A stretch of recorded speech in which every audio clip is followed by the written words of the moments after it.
Good afternoon, viewers. For those of us that are watching us live, for those that are online, good morning, good afternoon, good evening, wherever you are in the world, whatever time that you'll be watching us.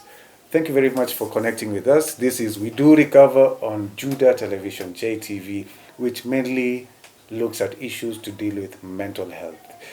Your host today is Bernard Mwangi, Karungaru, and on my immediate left is an esteemed gentleman who shall introduce himself with his M-Pesa names.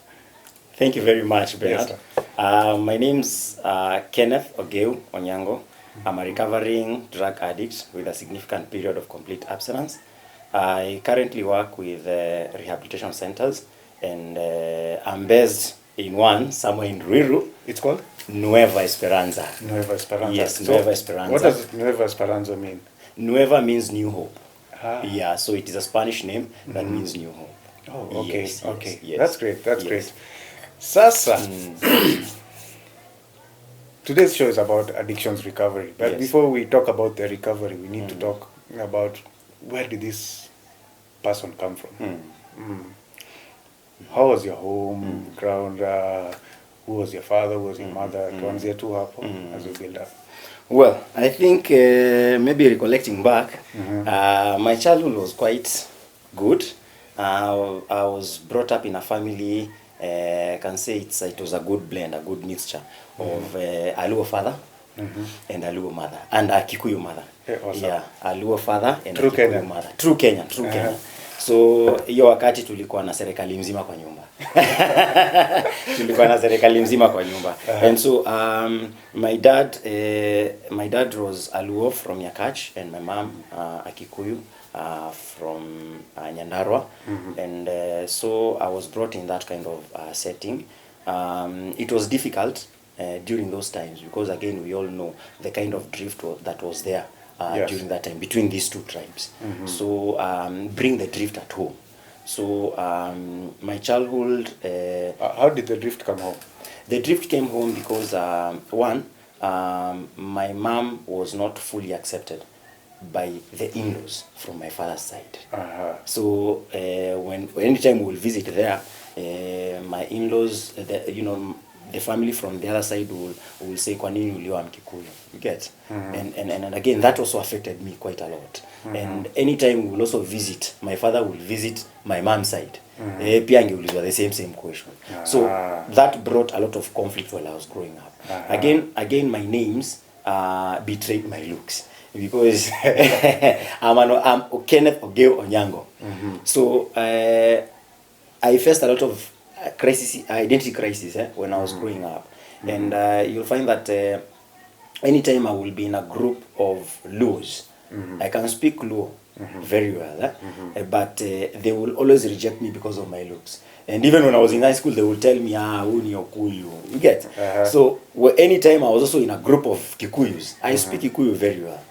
And the moment they realize I have a Luo name, it becomes a problem again. So I grew up facing this identity crisis, and again also, it was also challenging for me because I faced rejection from both sides. At some point, I even contemplated changing my name from Ogeu to Kimani, my grandfather's name, just to get acceptance. So that was a big problem for me. I grew up like a normal child, going to Sunday school.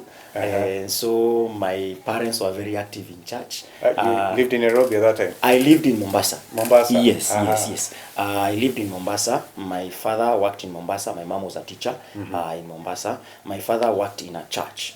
And so constantly we will go to that church. So I started with Sunday school. And in Sunday school, I also gained interest and passion. I think I started having passion of helping people when I was young. And so even during my part of primary, I became an assistant Sunday school teacher. And so I will teach in Sunday school. Part of my primary, I will teach in Sunday school. And then from there, later on, I completed my primary, still in Mombasa, a school called Brighton's Academy. That is where I completed my primary. I managed to get 366 marks. And so I was called to Aldina Visram, that is in Mombasa. It's a good school in Mombasa, though it's a day school. It's so, one of the top. Yeah, one of the top schools in Mombasa. Yeah. Yes. So my parents that time did not really want me to go to a day school. They thought probably if I go to day school, I will lose my track. And so they really planned and organized for me to get a school somewhere, a boarding school. And that's how I ended up in Kanga High School, Nyanza. Yeah, Kanga High School. So I did Kanga High School Form 1. In the course of Form 1, my father passed on. Yeah, my father passed on. That was sometime in 2006. So my father passed on. It was a big blow to our small family, and I also have a younger brother who is one of a 9 of me. So we are 9 years apart, and so it became a big blow. And you know, at that particular time is when now you're at your prime age. You need a father figure in your life. You need someone to look up to, and he was not there. So my mom took over the role of bringing us up, me and my. She continued teaching. Yeah, she continued teaching in Mombasa. It was the drift was still there. I told you that when we were growing up, both families were not on good sides. Yes. And so I took sides with my mom's side for the longest period of time. And so it was still okay because I could see my mom. So my mom acted as a father and a mother, and it was okay for us. We easily were able to overcome that death of our father with some ease because mom was there. Again, also I was not very close to my father when I was growing up. What happened? My father was in active use. He used to use. While working in a church? Yes. And that also brought a lot of conflict when I was growing up. So I will see him come home drunk. He will smoke behind our house. Many times I witnessed him beat my mom physically. So there was domestic violence when I was growing up. And so this same father whom I'm with at home, and I'm seeing a totally different picture. On Sunday is another different person on the podium and speaking to people. You understand? So I remember at some point it was even really worse. He was arrested because of beating my mom and even put to cell. During that time, I think I was in primary school, and we had to stay at my auntie's place for a while before things settled up. And so I was not close. I feared my father. Many times I feared my father. I was not very close to my father. So even when he passed on, I will say it was a big loss, but I was able to overcome that with a lot of ease because my mom was there. You get? And so my mom continued teaching. During this time, I continued with my secondary education from 2, still in Kanga. My performance was not so good because, again, then the environment in Kanga is totally different from the one in Mombasa. So Mombasa is a hot region, you know, and there on the other side it is Kisii Highlands. Cold place. So adjusting to that became a problem. And so my performance was not very good when I was in Kanga High School. Yes. And so on Form 2, towards the end of Form 2, I did a transfer from Kanga High School to St. Charles Luanga, Mombasa. So in Mombasa, back to the same environment, back to the same climate. I think things were okay for me. Back at home, so it was a day school. I would commute from home to school. And my performance started improving. And my high school days were very okay. They were very okay. I was one of the top students in St. Charles Luanga. Awesome. I will participate in public speaking. I'm a very good public speaker. That's So I did public speak up to the national public speaking up to the national level. And so I remember I was also very active in Science Congress, and I was not very good in sports. The speaking part came through Sunday school. Yes. Up, From Sunday school, I think I will speak very well, and I think the teaching abilities and leadership qualities in me were seen from a young age, and so I was raised. Imagine at primary school, I'm now teaching my fellow Sunday school. Still firstborn. It's not being a firstborn. It's I think also being a firstborn also contributed a lot because I'm the firstborn. We are only two, me and my younger brother. And so I started showing those leadership qualities when I was young, and it became easy for me to nurture that speaking ability. Because even from Sunday school, I became a youth leader at Yes. Changamwe Church of Christ. The church that I was brought in is Church of Christ of Kenya, branch Changamwe Church of Christ. And so I did my Sunday school there. I became a Sunday school teacher from there. As I was in high school, I became a youth leader. And so I will speak for people. Even at school, I became a prefect. I was the lab prefect at St. Charles Luanga. Awesome. During my tenure there. And so all the yes. Had you given your life to Christ, or it was? Well, at first, it was one of those. We were born in the church, so yes, assumed saved. yes. What happened? So, having been brought up in a church setting, it was easy for me to, have my way around church. And so even getting responsibilities and helping out in things that pertains church was easy for me. And so at some point when I was in high school, I got saved. Actually, I was baptized during that time, and then I was given now a leadership position to be the youth chair. And so I led other youths in church. My high school days were okay, and I had not involved myself in any drugs. I was okay. Though I used to witness my aunties. I told you at first I took side with my mother's side. So on your mother's side, the aunties were from your mother's side? Yes. So, I took sides with my aunties. They were also very young during that time. They had just completed, some of them just completed campus. No major responsibilities, good jobs, earning good salary. And so... Mombasani. Yes, one of them was in Mombasa. The others were in Nairobi, but they used to visit. So when they used to visit, they will come and they were. I was so they were friendly to me, and so they wanted to spoil me most of the times. So they will come with their money. They will take me out to go to beach nini, and wakikunywa taska malti yao pale, mimi nanunua soda na chipo. Unaona? And so I grew up seeing yenyewe maze mimi nikigrow old, maze nataka kuonja, nataka kunywa ile kitu wanakunywa kama. You get? And so I think addiction inaanza mtu akiwa mdogo. Kuna kitu fulani kako tu ndani kana kuita. You get? You couldn't reconcile the photo of your dad meeting your mom with the alcohol and what now your aunties were enjoying. Exactly. No, my mom was strict. She was a teacher, a disciplinarian. My dad on the other side was living a double life. He was a church person, and on the other side, he was also doing his own things, which are not right. Again, I also saw that, that setting, there was a lot of fear because my dad, you will beat my mom most of the times. And again, narrowing down to the drift that is there from my mom's side and my dad's side. You get? And so, here are my aunties who have come in, who want to spoil me. My mother has been very strict with me, and so I found it easier to hang out with my aunties to escape the reality at home. You get? So it was easy for me to hang out with my aunties. So most of the times my mom will even refuse me to go out with my aunties because she was fearing probably I might lose track. And truth to be told, I lost track at some point. So your mom was like Job. The thing that she feared most happened. Yes, the thing that she feared most happened. To me, I did not see that during that time because I saw my aunties. They are, they are good people. They want. Their lives are going on. Their lives are going on. So I could not see what my mom was seeing during that time. I think she was seeing ahead. You get, and so that even made me to have some resentments with my mom. That why are you refusing me to go go with? She could explain to you, do not do this because of.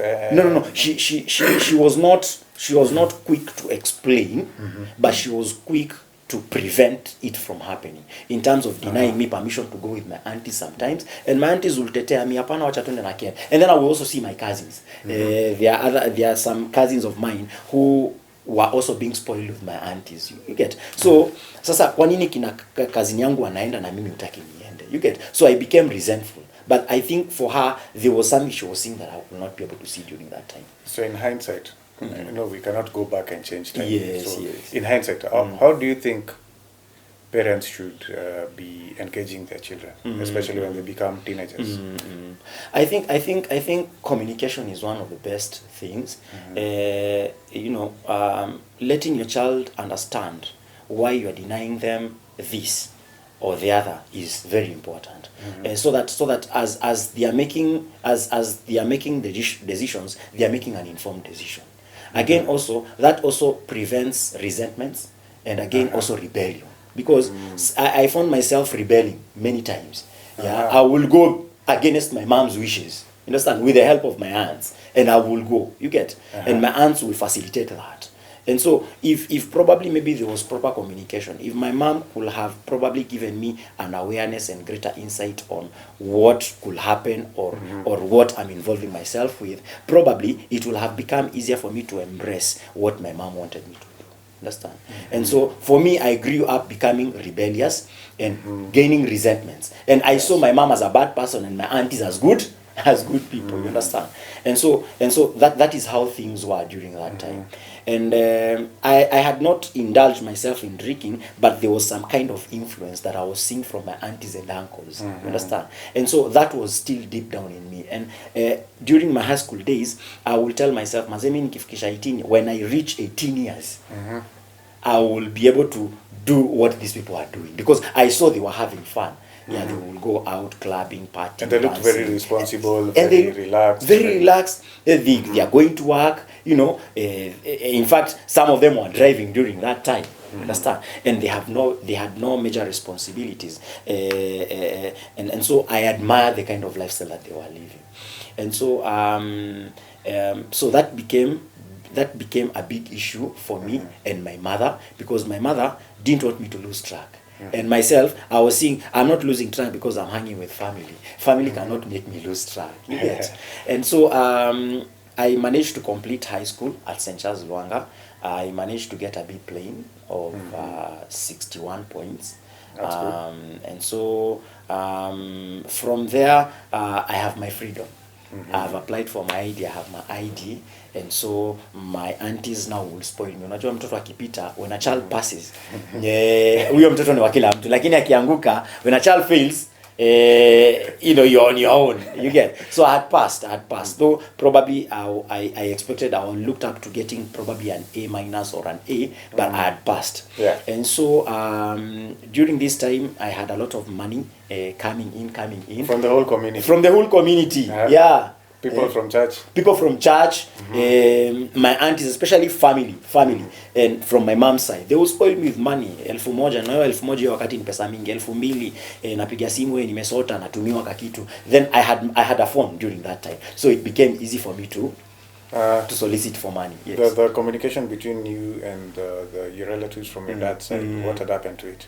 Now, there was one uncle of mine who was living in Mombasa during that time. Yes. Another uncle, brother to my late father, and we were living in the same estate. So communication was okay. Things were okay. They were intact, but I had taken sides with my mom's side.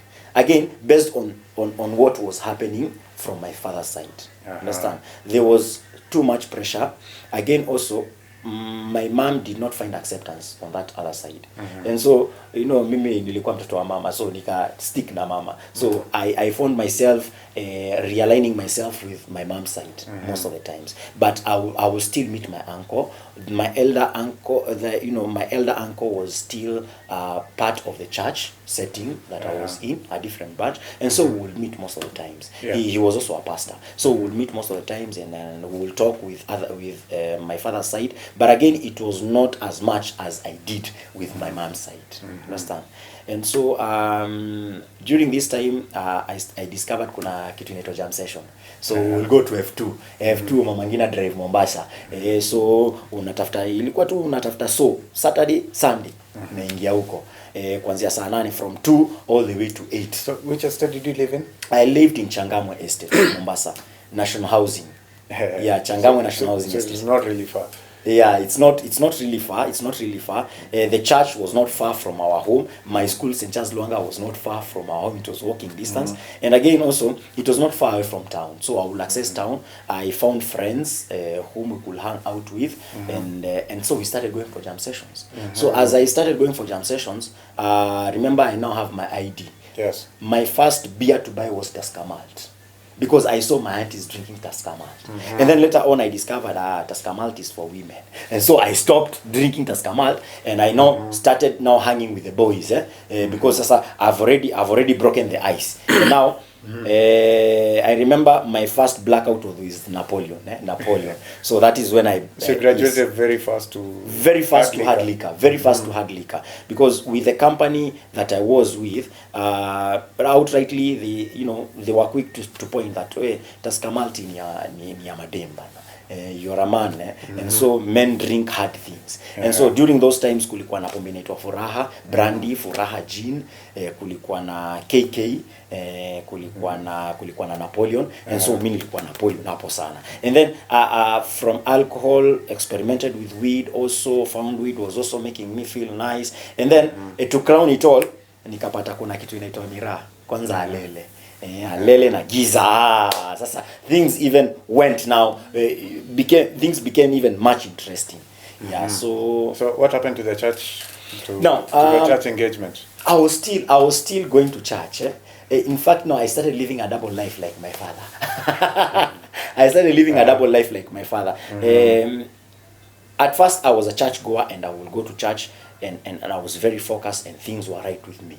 Yes. But now, after I discovered that there's another side of life where I can have fun, go out partying, jam session, drink, get high, and also hang out with women, it also became another part of life. So imagine ningenda, I will go out on a Friday, Friday, Saturday, continuously, Friday, Saturday, Sunday in the morning, niko na hangover, lakini I will go to church. So and my mother sometimes will also facilitate. Naambia, mommy, I want to go out, and though I used to earn money to go, so we had a kabaki at farm, so I will do some duties in the house, and then be rewarded with 500 shillings or some 1,000 shillings to go out with my friends. Yes. So I will go out, and she will be the one opening for me the door in the morning at 5. And when I come, like if it's on a Sunday, she will always insist, Ken, lazima uende church. Understand? So sometimes I will go to church with a hangover. You rented home. Yes. Bado zimeshika. And you'll still have to wake up before 11 to go to church. I'll have to wake up before 11 to go to church. So, and sometimes I will miss church, but my mom was very strict. She will always insist that I go to church. Then I also knew in church I have responsibilities. I'm still a Sunday school teacher and a youth leader. So I was living a double life. So this was also something that I was fighting inside. I did not like what was happening in my life. But again, I've already started sinking deep, and I cannot be able to get myself out.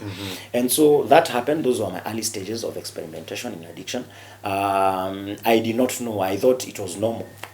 People my age are engaging in drugs. People are having fun. I mean, anyone who will tell me to stop, I will feel they are not telling me something good, because I'm just 19, 20 years old, and I've just started. Then you tell me to stop. How? I will not accept to stop.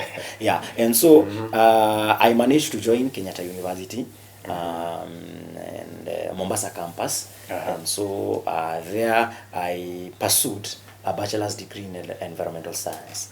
And in this environment, still my entertainment bit of using drugs still continued. In campus, it was interesting because I still went ahead in terms of going on with my public speaking, especially on choral verses.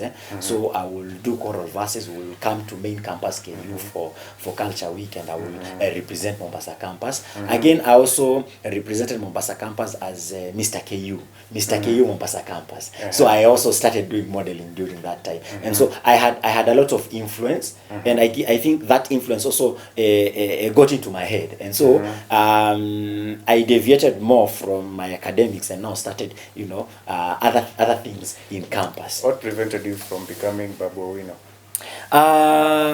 Well, I think I was not assertive enough to some extent. I was a people's person, and I also will easily get influence. I will easily influence people. But again, I was not assertive enough in terms of picking, running for student leadership. I think drugs took more of my time. Drugs took more of my time in terms of diverting my time, energy, and attention on drugs, and I forgot such kind of things. So probably if I was not venturing into drugs, na sikuwa mtu wa hizo starehe, probably I will have, followed through to a leadership position, probably in KU. Yeah, that was something that I really wanted to. But again, because of drugs and alcohol, I did not become very much assertive in terms of following that up. Okay. Yes. Okay. Yes, so yes. actually, in actual terms, addiction became a career. Addiction became a career. Now I started a career. I'm at my prime age, and here is a career that is very interesting, very lucrative, and I'm having the best time in my life. Yeah. And so Mombasa is watu wanasemanga kuingia Mombasa ni harusi kutoka ni matanga. And it's true because the happy there and the fun is just out of this world. Lakini wewe mzaliwa pwani? Mimi ni mzaliwa pwani, ni kweli, lakini nilikuwa nimekaziwa. Unajua kuna ile tunasemanga my freedom was limited when I was growing up. Imagine when I was growing up, hata time ya kucheza nilikuwa ninapimwa na maadhi. Ananiambia, Ken, I'm giving you 15 minutes to go and play and come back. And nikichelewa hiyo ni kiboko. You understand? 15 minutes to play. So mimi nilikuwa niko focus kwa vitabu because my mom was a disciplinarian and a teacher. Hakuwa anataka nimwaibishe kwa kuanguka mtihani. You understand? Again also I had a bicycle during that time. So nilikuwa napimwa time ya kuendesha baskeli. Ken, nimekupatia 20 minutes uendeshe baskeli na urudi kwa hii nyumba. You understand? Urudi usome, and sana ilikuwa ni kusoma. And so I became a books person. Understand? So as I grew up, I did not have freedom like other children. You get? So mimi sikuwa na freedom kama watoto wengine, na I wanted this freedom. And so when I became when I turned 18 and I had my ID, this is the freedom that I really wanted. And so you had not negotiated. Sorry to interrupt you. Please. You had not negotiated how to deal with your peers growing up. That is something that I missed out. Because my peers had all the freedom. They will go mess up, nini, come home late, do what, nini. Me, I think my life was so much straightened when I was growing up. I did not have room to make mistakes and do all this. You didn't swim in the ocean. No. Get lost, go to the docks to do nothing. No. I think my life was very straightened during that time. The only probably things that will go like this was when I will hang out around with my aunties and uncles. Maybe that was the only thing that was there. But in terms of me, going with the boys and doing all these kind of things, I had very limited time. And so I missed that part of life. You understand? And now here I am at my prime age, having my ID, completed school, I have freedom. Now I want to do what I did not do. You understand? KU. Niko KU sasa, Mombasa campus, first year, things are doing good. So we were the pioneers of that school of environmental science during my time. So it was a new course in KU Mombasa campus. So during our second year, we lacked quorum in terms of intake. And so we had to be transferred to main campus. And so this was the best time of my life. I'm moving away from Mombasa now, man. I'm away from my mom, I'm away from my brother, I'm away from those people who knew me. I want this freedom, twende kazi. And so 2011, I transferred to main campus. Here I am, Thika Road, away from my parents, man, with my own hostel. Yani, it was just what I really wanted. Now, when I came to KU main campus, I found that kumbe the partying that I was doing there was just amateur party. And there are people who know how to party. And every day is a party. And so we were welcomed with freshers bash. So kulikuwa na freshers bash. Ya wale watu wenye wameingia juzi. And so we went. Then there was also events after events pale nini Bishop Square. Yeah. For those who know about our public universities, there's a lot of money in campus. Exactly. And you find that such events would attract even musicians to come into school and all that. So it's a big event. When you talk about freshers, but it's a big event. It's a big event. It's a big event. And I remember those events really preoccupied my mind. Like I will really look forward to the next event, the next event. And then as I told you, I influence people, or I influence people so much. And I'm also influenced by people very easily. And so I was very easily I became friends with so many people. We had a group of boys who will hang out with, and there's a village pale nyuma yake inaitwa KM. KM used to be our Kenyatta Market. Hiyo mazendo ilikuwa base, kulikuwa na base. Yani you could find everything that you want in KM. Kuna base ya Jaba. Kwanza Jaba sasa nimetoka kule na chana miti, nimekuja huku nimepata kuna kitu inaitwa Jaba. For those who do not know what Jaba is, it's Mogoka. Yes. It's actually twigs. Yes.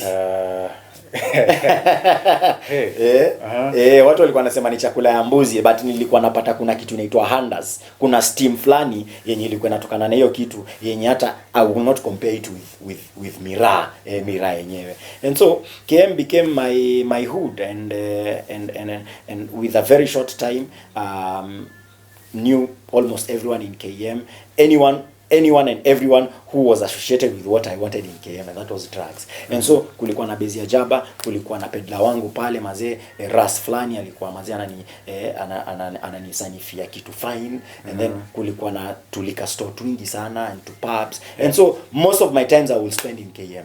Then kulikuwa na mamauru flani kule KM. Mamauru are those gangs, and so yes. Proper translation. Mauru is somebody who has ever visited prison. Yes. One time or the other. Great, yes. Yeah. Very true. And they're back in the neighborhood, one or the other. So even their behavior is prison-like behavior. Is prison-like behavior. I agree. And so those were the kind of people that I was now associating myself with. And remember, during this time, my second year, during this time, family has already started realizing that my demand for money is too much. You know, when you start now getting into drugs, you find also your demand for money goes up. Now I'll find myself borrowing this auntie and borrowing that one and borrowing that one, borrowing my mom. And so people will now wonder, si niliongea na Ken juzi na nikamtumia dhao. Si nimeongea na Ken tu jana na nikamtumia 500. You get? Yeah. So they started now suspecting, no, something is not okay with this person. You understand? And my performance also started dropping. Then on the verge of completing my second year, my mom passed on. 6 years after my father passed on. So my father passed on 2006, and then my mom on 2012 passed on. So this is what happened. So I'm in KU, and we are almost winding up the semester, almost moving into the December holidays. And so we had agreed with my mom that instead of me closing and going to Mombasa, then we go to Kinangop. Afadhali they go to Kinangop, and then I join them there because it's closer. And so that is what happened on the December of 2012. We also had a family gathering, and so my relatives, aunties, cousins, we were meeting there for a family gathering. And it happened. And so on Christmas of 25th, we had Christmas very well. And my grandparents, we had some nice time. And then there was no Boxing Day. We woke up to Boxing Day 26. On 26th of 2012, I woke up a bit late because of zile shambra za Krisi. And you so had also partaken. Yes. And so I had partaken with my cousins. Yes. They had come, and so I found my way of taking, without other people knowing.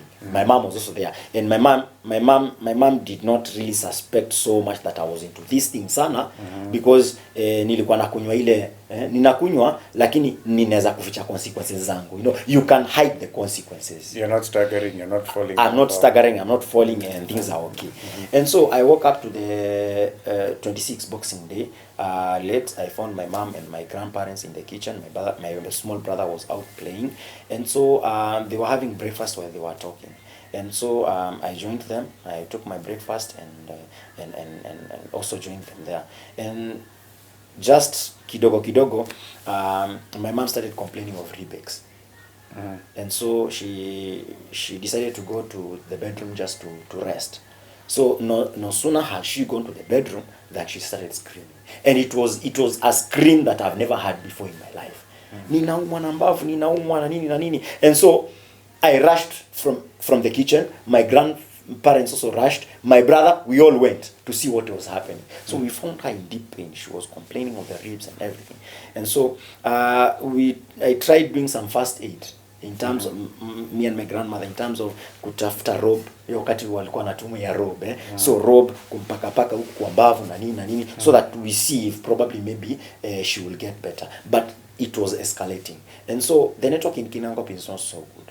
So my grandfather moved out, kwenda kutafuta network, kuita taxi, so that we rush my mom to hospital, because it was something that was, you know, just came abruptly, unexpected. Everyone is in panic mode. And so my brother is crying. My grandmother is also crying. My mother is saying, she's like on the verge of death. And so by the time the taxi was arriving, my mother had already passed on. And so she died in our hands. She died while we were seeing. It was one of those moments in my life where I felt the earth could just open and swallow me up. It was the lowest point for me. And so by this time, my auntie from Naivasha, I have an auntie in Naivasha who is called Regina, Mama Kevin, she has twins. And so they came over very fast from Naivasha with their Noah car, and they found what has happened. And so we had now the plans of taking my mom to the mortuary. It was a very heartbreaking process for me. And so I remember we took her to the mortuary, Pale Uplands, Limuru. I think she had not accepted that she's going, and it's something that really also made me depressed and with too much fear. I could not comprehend the fact that my mom is no more. And so when we went to Limuru Uplands Funeral Home, tulikuwa tunafika hapo kitu kama 6 jioni, around 7. Kufika tu hivi, tunajua Noah, the way gari ya Noah iko, hii milango ya side inafunguka na nini. So tulikuwa tumekalisha my mom kwa kiti kama mtu tu mwenye ako hai, na tumemfunika na blanketi. So kufika kwa mortuary, just talking to the mortuary attendants, stima zikapotea kwa mortuary mzima. Hawana generator. So you can imagine the kind of fear that me, my aunties and my grandparents, my grandfather, morgue which has got no electricity. Which has no electricity. Wow. We started praying. So as you were praying, the electricity came. So ikafikia sasa ile wameleta ile machela, what do you call it in English? A stretcher, yeah. So that they can remove the body and put it to the morgue. So when they brought the stretcher, the doors refused to open. Of the morgue? Oh no, of the Noah car. We are supposed to remove her. So zinafunguka na side. Yes, we were supposed to remove her from the car. Milango imekwama ifunguki. And this car was okay. Milango ifunguki. The only door that is opening ni ya driver peke yake. Hata hii nyingine ya passenger ifunguki. And so again, my aunties were praying on the side. We tried, it did not work. So we decided tutamtolea kwa boot. So tukafungua boot, tukalaza viti, you know the way you so tukalaza viti through the seats, and then now we were able to remove her from the boot to the stretcher. And immediately after that, when she was taken to the morgue, the car doors opened. That is something that I've never really understood up to today, and I feel probably maybe she had not also accepted the fact that she had gone. She was still somewhere there, and probably she was still with us probably during that time. And so during this time, on the verge of joining that year, I've lost my mom. We have no home now. Things that we had in Mombasa, the house in Mombasa, things were auctioned and the money put in a joint account so that it can facilitate our schooling, me and my brother. So you all had to move up country? Yes. So my brother remained in Mombasa with one of my aunties and continued school in Mombasa. I also moved in with one of my aunties in Muthaiga, called Auntie Sarah, a very good auntie of mine. And so I will commute now from Muthaiga to KU. And so we are separated with my brother. We have no house or home of our own. No, I'm living with a different family. And so my addiction is also at its climax. And again, also, I'm now facing depression because of the loss of my mom. So this is where now my drinking and using hiked kabisa. And I went south kabisa. And so I started missing lectures in that year. I remember even on that particular semester I did not register. Nilikuwa ninapoa pesa niende nilipe. Each Changamwe Church of Christ used to pay my fee. I was doing parallel because nilimiss point moja kukuwa sponsored na government. deep line, yeah. And so Changamwe Church of Christ will pay. They will write a check. I will go. Sometimes they give me cash. I will go and pay my school fees. And so hii wakati baada ya kuzika my mom, I went to Mombasa. Nikaenda nikachukua pesa, so I was supposed to pay. Did I pay? Mimi nikaingia kwa Happy. It was more than 60,000 Kenya shillings. Nikaingia kwa Happy kwanza, nikapotelea huko. My aunties kama mwenye kwa Mombasa nikachukua, tukaenda Happy now, and things became haywire. Now already everything is open that this person is into drugs and I've stolen my auntie's car. We've gone Happy and things are not okay. The auntie from Thaiga? No, the auntie in Mombasa now. I have an auntie in Mombasa, yeah. I have an auntie sister to my mom, younger sister to my mom, anaitwa Grace, Mama Gareth in Mombasa. And then the one in Muthaiga anaitwa Sarah, ama Mama Muturi. So I was now in Mombasa because baada ya bado tulienda Mombasa kuclear vitu zenye zilikuwa kwa nyumba, and then from there pia nichukue pesa ya kurudi shule. You understand? From Changamwe Church of Christ. Yeah. Now, see, that is where I got lost. Things went south. Nikadanganyana ile pesa nilipa sikulipa. I did not register for KU that semester. And so I was out again in the streets. I've run from home. No one knows where I am. When things went south for me, I came up. Went to my aunties in Mombasa. My auntie told me, rudi Kinangop kwa grandfather. Nikarudi Kinangop. And so in Kinangop, nikawambia pesa sikutumia, nililipa, and I'm ready to go back to school. So I went back to school. Pesa similitumia. I'm not registered for that semester. Yeah. And so what was the best thing I could do is survive in campus. And so I ventured into crime now. Started stealing. So at home they know this person is in campus. The church knows you're in campus. Church knows I'm in campus and I'm learning and I'm on my third year. But mimi mwenyewe siko shule. Niko shule ceremoniously. So I started now crying. I did not have a place to stay, so I will pirate in people's rooms. I will do. For those who do not know, pirating is it's sleeping in your friends or comrades' beds. Yes. When they are not using the beds or bed space. Yes. You can even share a bed with a comrade. Very true, very true. So that is what used to happen. So today I will sleep in Josh's room.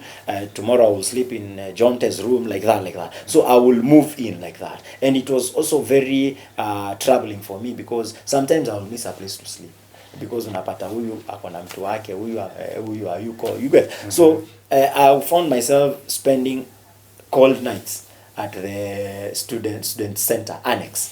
We have a student center in KU where they sell liquor and people party, and so I found myself sometimes just in the streets without a place to sleep. And so that is how now my stealing habit started.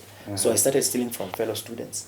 My target was more on laptops, phones, and any electronic gadgets. That was my main target. And so I would sell and easily get market in KM.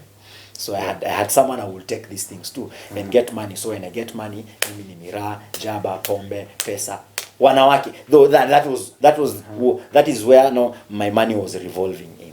And so that semester, sorry. Side question. So the church did not ask you for results? No. Every time that they knew your semester was coming in, they did not follow up to see if you are going to school? They did not follow up that. They did not follow everybody up. else was not doing the same? No one was following up. I think the only time they were following up was when my mom was there. So during my first semester, my mom was key. I told you she was a teacher and a disciplinarian, so she will follow on the transcripts. And so first semester good, first year, second semester tops, second year, first semester top, second year, second semester I lost my mom.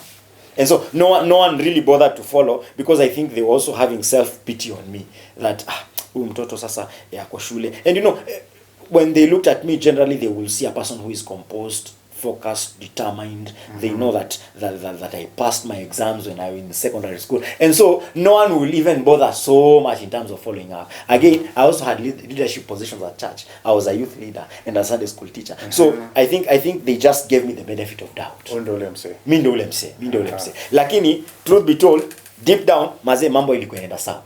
You get? And so I started petty crimes in KU.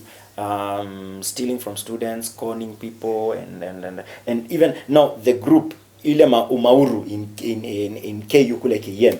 No, I joined a gang there, and so we'll steal from students, mark them at night when they are drunk, and ndio mlikuwa mnangoja watu hapo nje ya Nyayo. Sisi ndio tulikuwa tunangoja watu nje ya Nyayo gate bana. Tulikuwa na group ingine ya mamauru fulani wenye sisi watajaji nao saa hii hapa. But some of them died, by the way. Many died, and some of them were jailed. Died from mob justice. I also encountered a mob justice, and I will share. Students Ogeu kubakisha. Mazee wakubakishangi. Kuna kadhaa wenye mazee waliuliwa on mob. Kuna wengine wenye walijipata kwa visanga fulani wakajipata committee, and so they are serving the time in committee. And so I ventured into crime, and that was the life that I was living. And so with these petty crimes, at one point I found myself in a mob justice. So ilikuwa semester fulani, and during this time I'm not communicating with my people. Off system, but niko ndani ya KU. I'm living illegally in KU. And so I had developed a habit of stealing shirts from the hanging lines. Najua student wa KU mazao wanavanga fiti.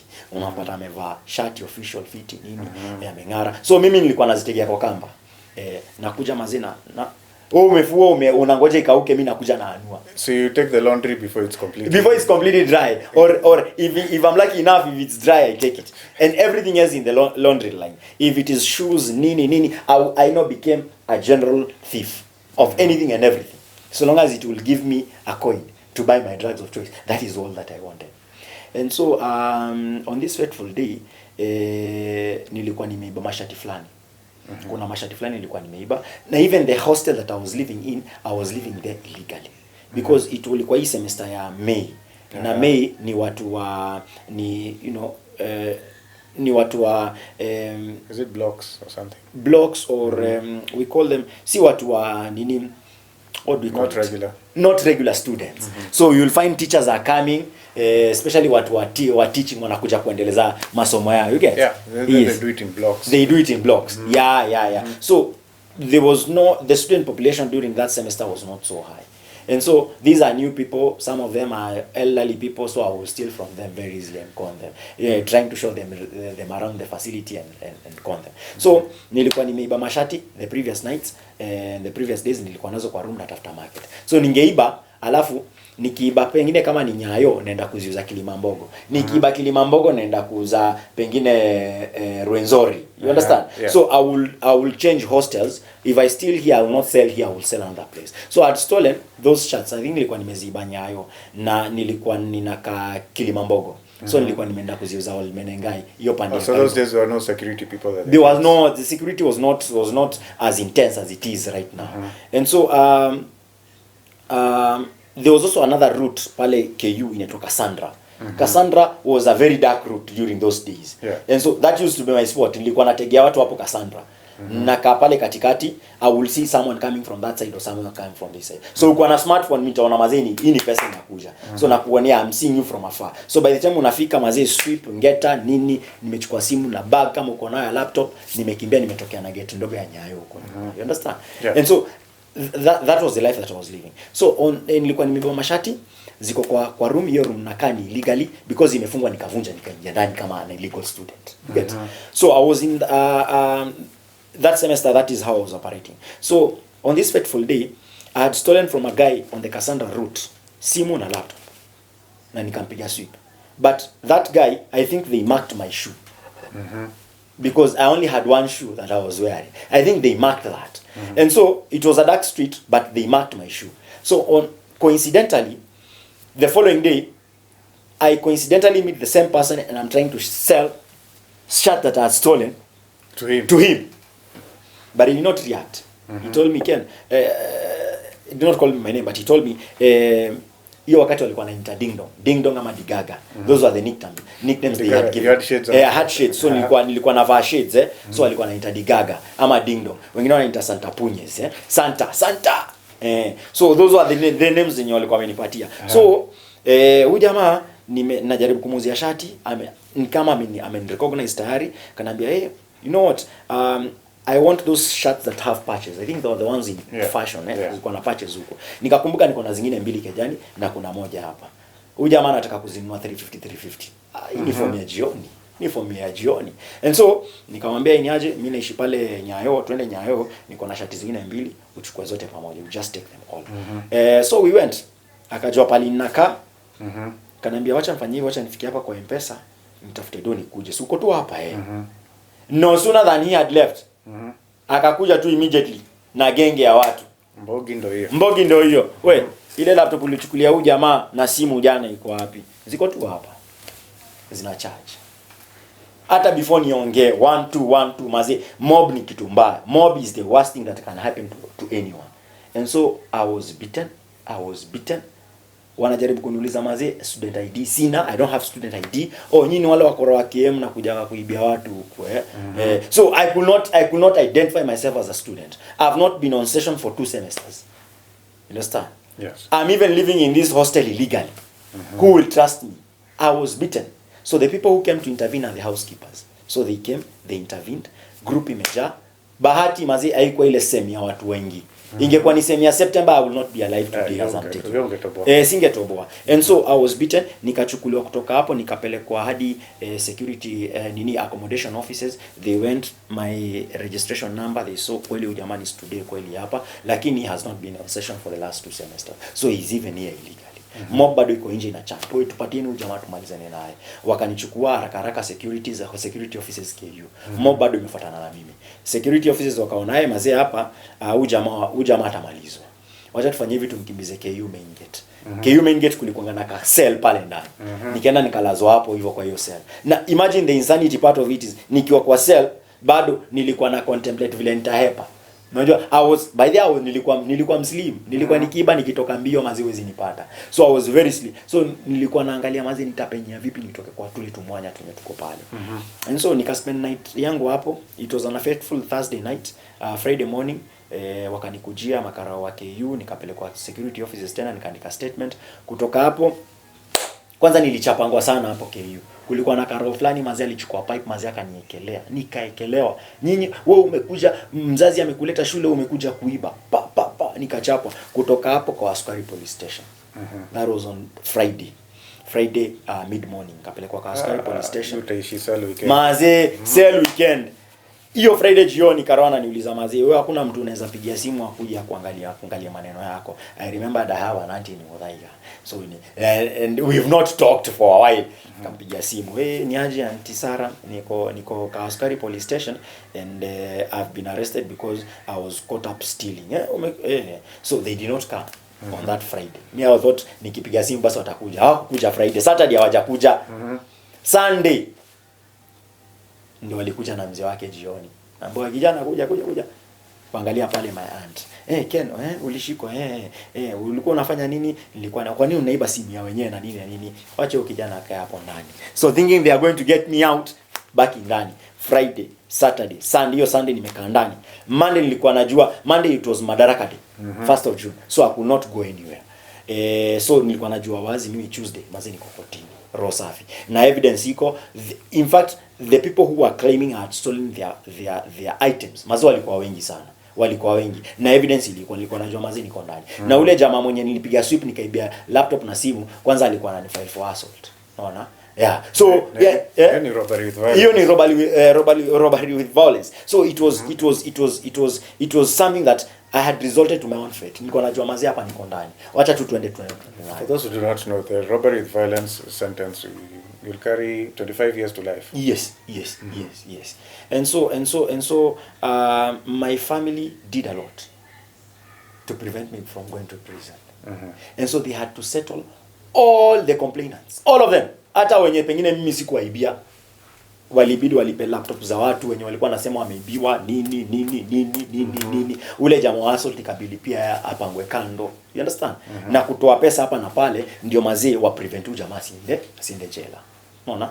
And so they did it. On Tuesday very early in the morning mazee wamenikujia familia mzima mpaka Guka. Wamekuja pale Kawaskari police station. Mazee niko mchafu, niko na maden tuku nini, macho imefura, sijaoga siku kadhaa. You understand?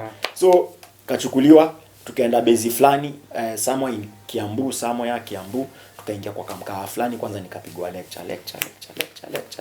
Hakuna you said umepigwa mangumi manini mapanga karibu uchape mapanga bana. Sasa ni kupigwa na maneno, huku ni kupigwa na maneno za reality at hand.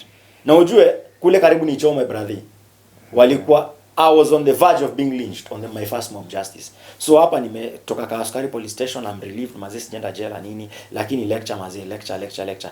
These people are not understanding. They cannot understand why I'm finding myself in these consequences and I cannot stop to use and to drink. They can't understand that. Ken pia si tunakunywanga lakini si tunafanya kazi.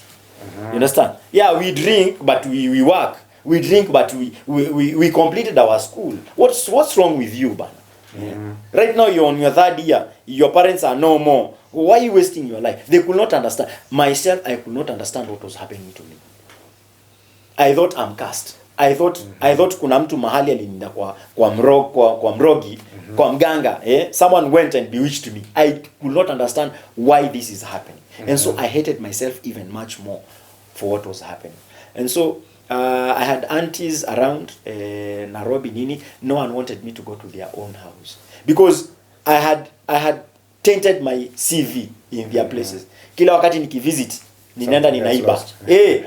Lazima niibe. Imagine nimeenda kwa auntie yangu hapa Muthaiga, nimeinvitewa vizuri, chakula nini nimepikwa vizuri, tulionana siku mingi, lakini mimi akili yangu hata iko kwa hawa watu, iko narusha macho kwa nyumba, nini nitatoka nao kwa hii nyumba. Kuna kamera fulani pale, there is a camera that iko na vumbi haijatumika sana, naona ile ndio tena nayo. So if that one goes, nobody will notice. But truth to be told, it will be noticed sometime later. And of course I will be the suspect. You understand? And it was a pattern everywhere that I go. And so things that I've stolen from my family members, mazeni mingi, I've harmed them, I've hurt them so much. And so it reached a point where they said enough is enough. Man, we don't want you in our house. We don't want you. You are a bad influence to our children. We don't want you. Yeah. And point outwardly, they put it. And so the only place I will be welcomed is my grandfather's house in Kinango. So wakati mambo imeharibika huku mtaani, mazeni nienda huko. Exactly. So hata wakati nilitokanga kwa askari police station, fululiza hadi tulienda na my grandfather hadi Kinango. No, Kinango is another worse place. It's a cold place. That is number one. My grandfather is a no-nonsense guy. It is hard labor. You are here in my house, you have to work in the farm. And so I had to do manual labor in the farm.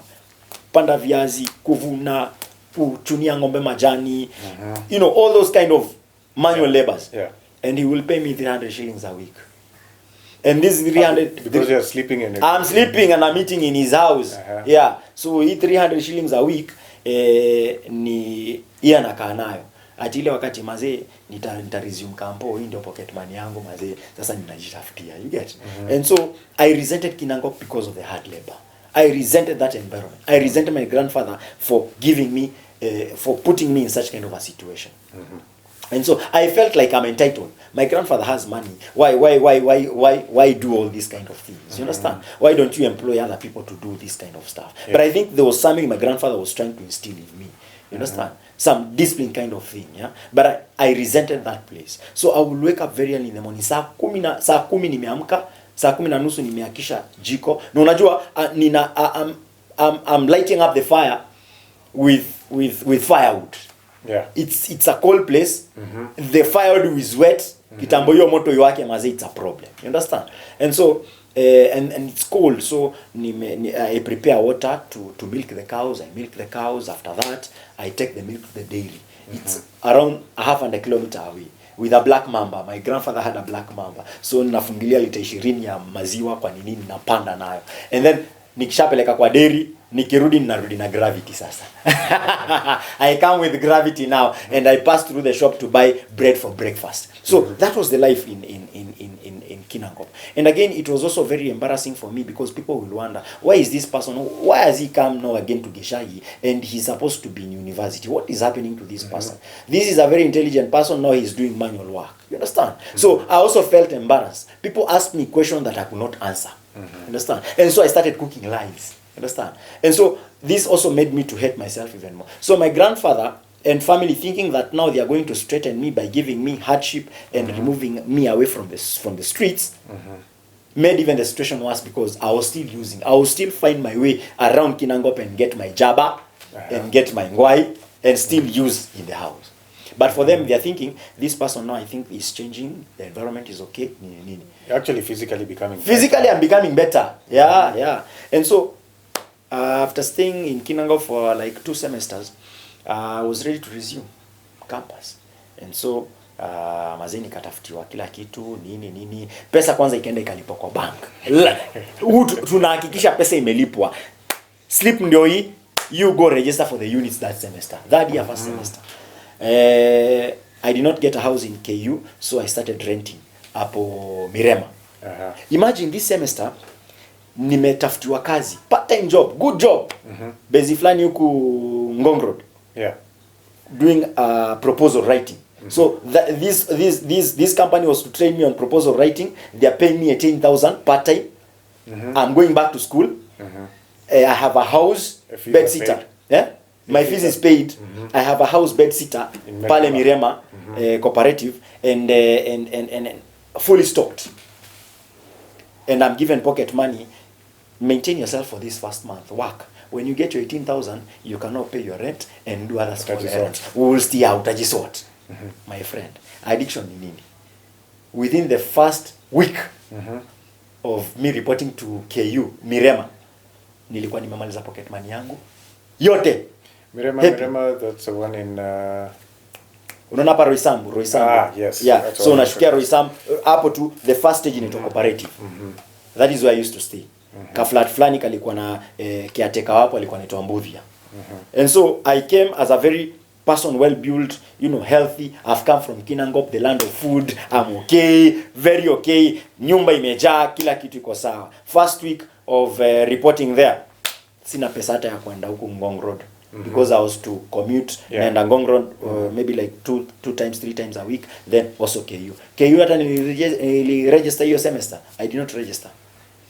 Sina fare ya kwenda job. Nimeenda job I think siku 3 siku 4. Pesa sina. Wow. You understand? Familia wanajua niko shule. See, a result to my old ways of dealing with things. First, what I did first was start to sell my gas. Nikauza gas kwanza, nikauza kitanda, nikauza meza, nikauza ile stock ya chakula nilikuwa nimepoa nikapeleka kwa hoteli nikauza. Nyumba ikabaki zero. What was in that house was my mattress only. You understand? And even at some point I even contemplated on selling the mattress and sleeping on cotton. Understand? Yeah. So after I had sold everything in that house, I remember at some point I even sold my padlock. Padlock ya 800 nimenunua na mzee mzuri, niliuza so ndio nipate ajaba. Because there's nothing in the house. There was nothing in the house. What am I locking the house? Why am I locking the house? And so nikauza kila kitu. So wakati nimemaliza, when I had finished selling everything of my own, I started now selling other people's items. So nikaanza kuibia neighbors. So you became an OPP, other people's property. Yes. I had no boundaries. And my pattern was a reverse pattern. So I would be active at night and be inactive during the day. So when people are going to work, mi sasa ndo naingia mazee nimebeat, nimechoka. Hangover, nini unmanageable. No, when people are coming out from work, that is when kumekucha for me. Kukiingia giza hivi 6 imeanza kuingia, that is when now I'm alive. Understand? And so even the neighbors started complaining, hey, things are missing in this plot. Oh, si viatu, si nini. I remember on one particular day nikiwa katika harakati zangu, I think nilikuwa nimetoka mahali kitu majioni hivi. Sasa kitu 5 kwa nimeenda kutafuta jaba. Sasa nilikuwa kanaanzanga mapema. So nikirudi kwa hao hivi, nikipita, I used to say in that floor. Yeah. Nikipita second floor, mazee naona ni kama huyu neighbor amevisitiwa na watu wengi sana. Naona pia kama 15 za viatu. Akasema kitu kama wakili, hii ni pesa. This is money. And so nikafika kwa nyumba kwanza paper bag haraka.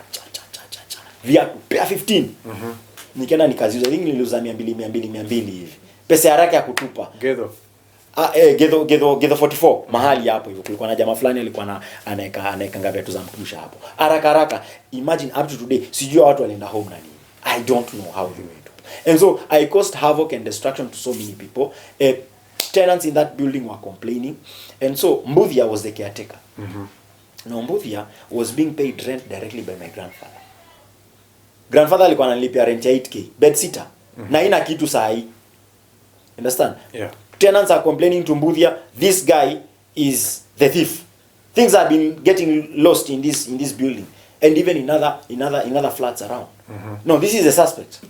So Mbuthia will come most of the times to do searches in my house, lakini hakuna kitu. So when I steal, ikikosa market na yachanga huko busy.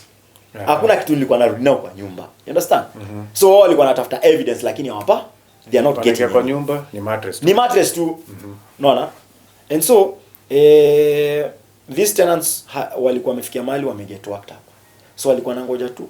Nilikuwa nimekuwa mitego left right and center. Kidogo tu hivi wanipata red handed wanimalize. So Mbuthia akapigia my grandfather akamwambia huyu kijana kutoka akuje sasa na sidhani hata kana anaenda shule. Doesn't go to school, doesn't work.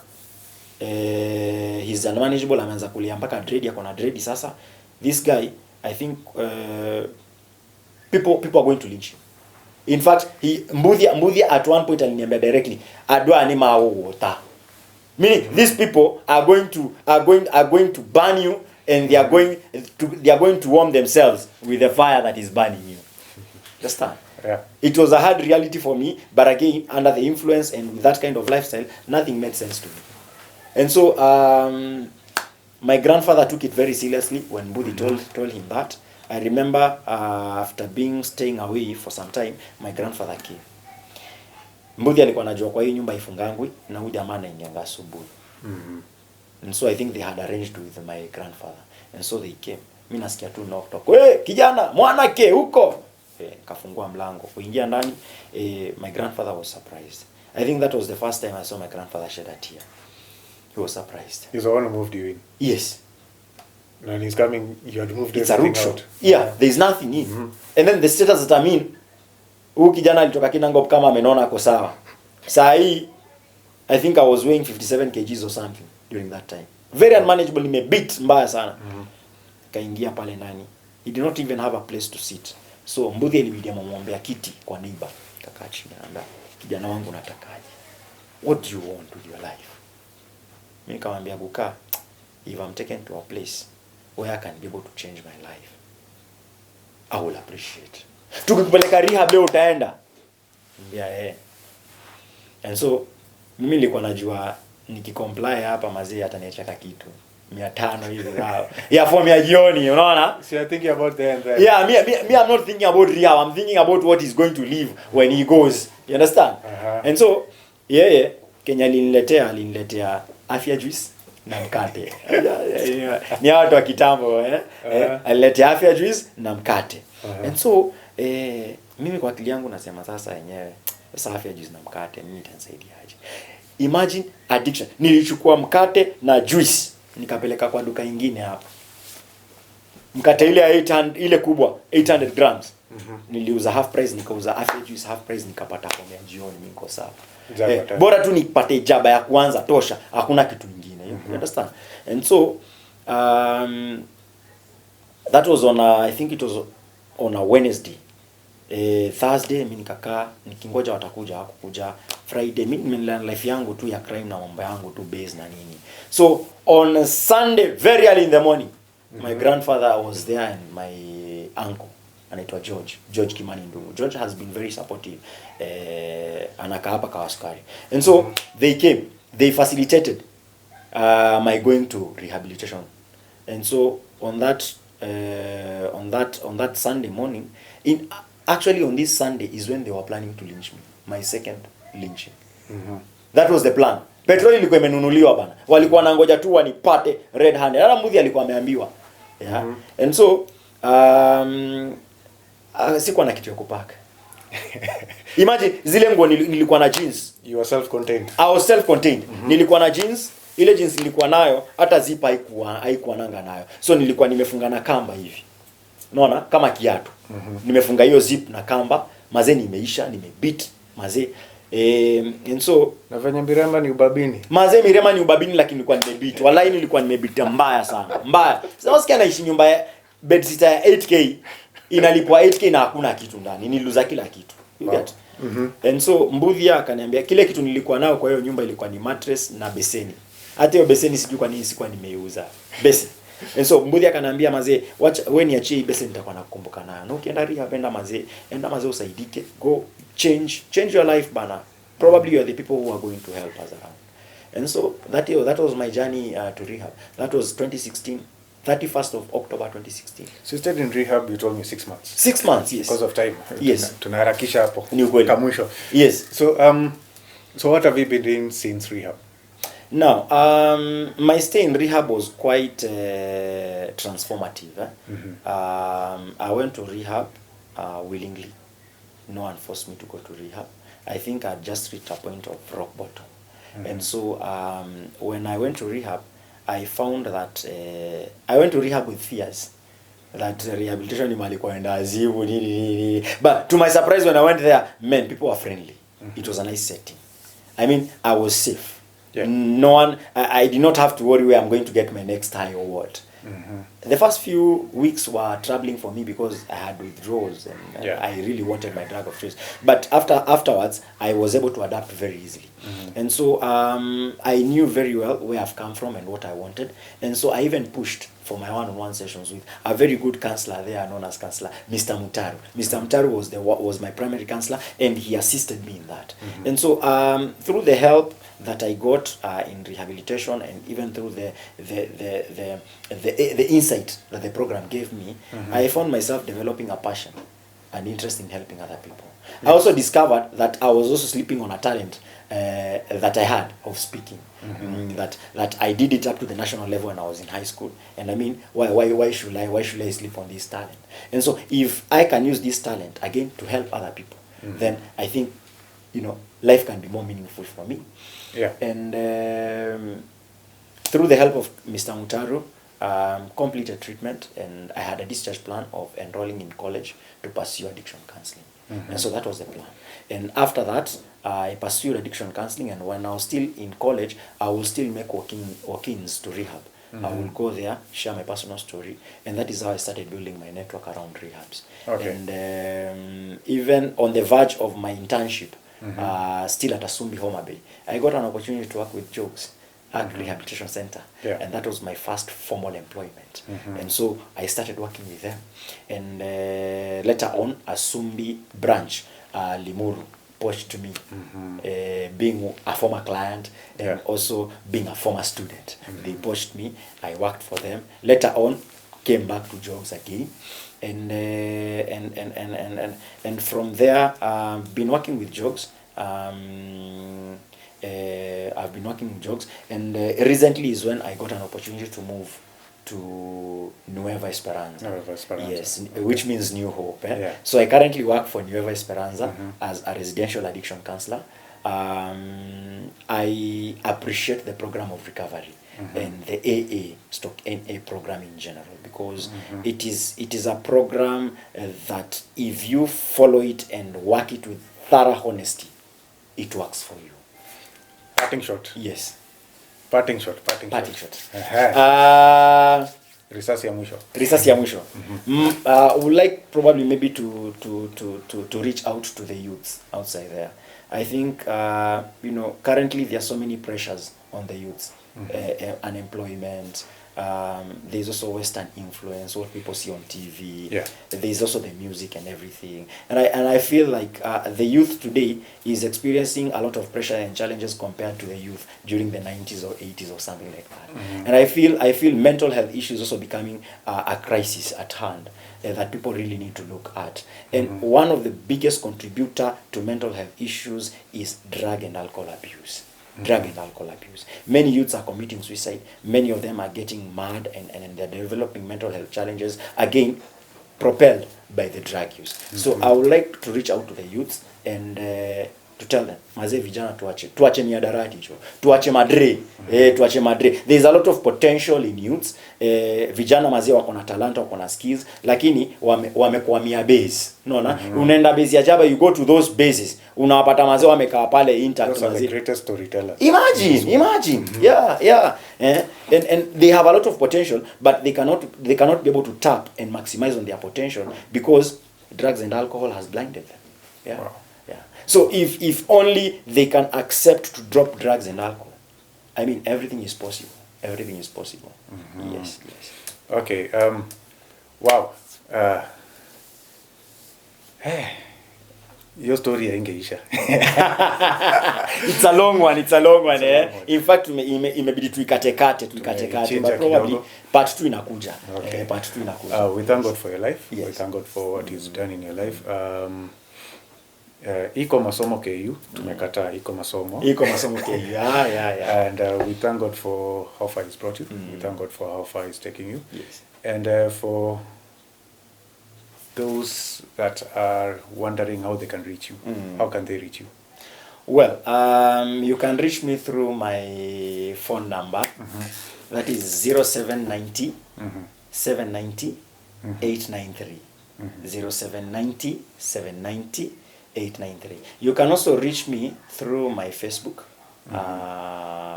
account. That is Kenneth Ogeu. I'm also using the same name on Instagram, Kenneth Ogeu _1. I'm also using the same name on Twitter, at Kenneth Ogeu. So that is how you can be able to reach me. I currently work for a rehabilitation center known as Nueva Esperanza, located in Memley, Ruiru, off Thika Road. Yes. So if you try to call him and you don't find him, drop an SMS. He's a counselor, so he might be working with other people at that particular time. That is so that has been Kenneth Ogeu. Yes. My name is Bernard Mwangi, and this has been We Do Recover. Enjoy your weekend coming up. Thank you. We do recover. We do recover. Thank you. Thank you.